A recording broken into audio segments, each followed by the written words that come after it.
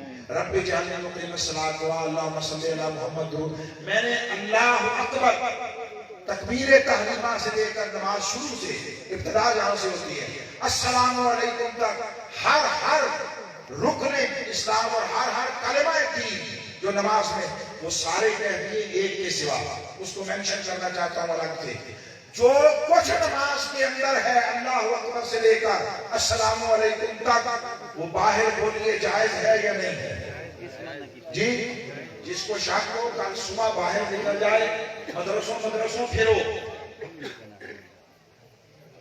مرکزوں میں پھرو، پوچھو یہ جو کچھ نماز کے اندر ہے یہ باہر بیٹھ کر پڑھنا کوئی معیوب، گناہ، مکروہ، ناجائز تو نہیں ہے؟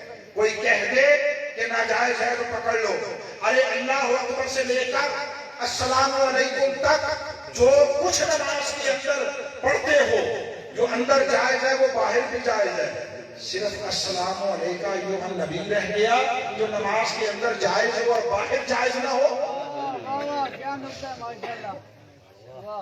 کوئی حق ہوتی ہے بددیانتی کی، خیانت کی، جسارت کی، کوئی اپنے محبوب سے، اپنے رسول اور نبی سے کوئی جفا کی حد ہوتی ہے، باقی سب کچھ جو نماز کے اندر پڑھتے ہو لے کر باہر بیٹھ جاؤ، جائز، حلال، باعث ثواب رہتا ہے، صرف السلام علیکم ایھا النبی جس پر بحثیں ہیں اور جس پر فتوے ہیں اور جس پر ملا کی چیخ و پکار ہے، کوئی اصول ہوتا ہے نا دیانتداری کا، کوئی اصول، جب اصولوں کی پاسداری نہ رہے پھر اس کا نتیجہ بربادی ہوتی ہے، تباہی ہوتی ہے، ہلاکت ہوتی ہے، تفرقہ و انتشار ہوتا ہے۔